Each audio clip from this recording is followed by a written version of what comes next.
आज कॅबिनेट बैठकीमध्ये देशमुख हत्या प्रकरणाचे पडसाद उमटण्याची शक्यता आहे।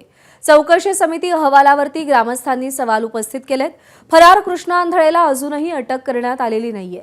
चौकशी समिती आणि फरार आंधळेचा मुद्दा आजच्या बैठकीमध्ये उपस्थित होईल अशी शक्यता वर्तवली जाते। सूरज सावंत आपल्याला अधिक अपडेट देतील। सूरज, एकीकडे मसाजोगमधले ग्रामस्थ आक्रमक होतात तर दुसरीकडे आज मंत्रिमंडळाच्या बैठकीमध्ये सुद्धा संतोष देशमुख हत्या प्रकरणाचे पडसाद उमटू शकतात। कोणकोणत्या मुद्द्यांवर चर्चा अपेक्षित आहे?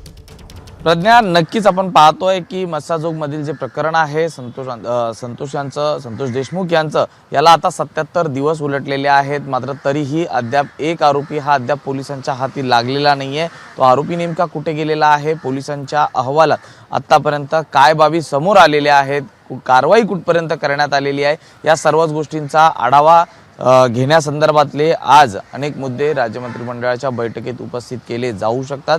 कारण स्थानिक स्वराज्य संस्थांच्या निवडणुका तोंडावर आहेत, महापालिका निवडणुका तोंडावर आहेत आणि अशातच हे प्रकरण कुठेतरी अंगलट येऊ शकतं असं स्थानिक नेत्यांचं मत आहे आणि त्याच आधारावरती याचा परिणाम हा एकूणच राजकीय देखील होऊ शकतो। या अनुषंगानेच आजच्या बैठकीमध्ये हे प्रश्न उपस्थित केले जाऊ शकतात। त्याचबरोबर याच विषयांवरनं मंत्रिमंडळात देखील नेत्यांवरती अनेक आरोप देखील झालेले आहेत। धनंजय मुंडे यांच्यावरती गंभीर आरोप होताना पाहायला मिळत आहेत।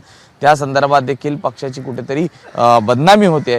या अनुषंगाने देखील या मंत्रिमंडळाच्या बैठकीत त्याचा विषय येऊ शकतो आणि त्या चर्चा होऊ शकते। नेमका आजच्या या कारवाईमध्ये आरोपींवरती काय कलम लावलेली आहे, त्याचबरोबर जो फरार आरोपी आहे त्याला शोधण्यासाठी नेमकी कुठपर्यंत टीम पोहोचलेल्या आहेत, अहवालात काय म्हटलेलं आहे, या सगळ्याचाच आढावा आजच्या या कॅबिनेट बैठकीमध्ये घेतला जाण्याची शक्यता ही नाकारता येत नाहीये। कारण दुसरीकडे आपण पाहिलं तर मसाजोगमधील सर्व ग्रामस्थ आहेत ते उपोषणाला बसलेले आहेत। 2 दिवसीय लाक्षणिक उपोषण असणार आहे आणि त्याचा पडसाद हा कुठेतरी आता कॅबिनेट बैठकीत त्यामुळे या अन्नत्याग आंदोलनाची दखल आजच्या कॅबिनेटमध्ये कशी घेतली जाते आणि पुढे काय आदेश दिले जातात याकडे लक्ष असेल। धन्यवाद सूरज दिलेल्या माहितीसाठी। एबीपी माझा, उघडा डोळे बघा नीट।